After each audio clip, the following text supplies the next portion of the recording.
South China के विवाद को लेकर इंटरनेशनल कोर्ट के फैसले से बौखलाया चीन इस फैसले को मानने को तैयार नहीं है। चीन इस हद तक गिर गया है कि दक्षिण चीन सागर पर अपना गैरकानूनी कब्जा जमाने के लिए अपनी सेना उतार दी है। गौरतलब है कि पहले चीन ने आर्टिफिशियल आइलैंड मिसाइल सिस्टम लगाया, तो अब उसके मरीन कमांडो और टैंक ने इस इलाके में अपनी धमक दिखाकर ताइवान और फिलीपींस समेत अमेरिका तक को युद्ध की धमकी दी है।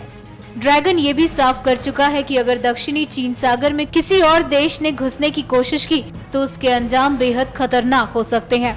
चीन ने पिछले 3 दिनों तक दक्षिणी चीन सागर के गोंगडोक्स इलाके में युद्धाभ्यास के बहाने अपनी ताकत भी दिखाई है। चीन ने एक तरफ से दक्षिणी चीन सागर से सटे ताइवान और फिलीपींस समेत दूसरे देशों को धमकी दी है कि अगर किसी ने उसकी अधिकार वाले क्षेत्र में घुसने की कोशिश की तो उसका अंजाम सिर्फ युद्ध होगा। चीन ने समुद्र में चलने में कैपेबल अपने टैंक और दूसरे युद्धपोतों के सहारे ये भी बता दिया है कि अगर किसी देश ने इस तरह की हिमाकत की तो उसका अंजाम क्या हो सकता है। टैंक और दूसरे बख्तरबंद वाहनों के अलावा इस युद्धाभ्यास में चीन ने अपनी मरीन आर्मी की भी ताकत दिखाने की कोशिश की। चीन का संदेश साफ है कि उसके मरीन कमांडो पूरी तरह से किसी को भी करारा जवाब देने के लिए तैयार हैं, फिर वो चाहे फिलीपींस हो या जापान, अमेरिका। आपको बता दें कि 10 लाख वर्ग किलोमीटर इलाके में फैले दक्षिण चीन सागर पर अपना वर्चस्व बनाने के लिए चीन ने हर संभव कोशिश की है।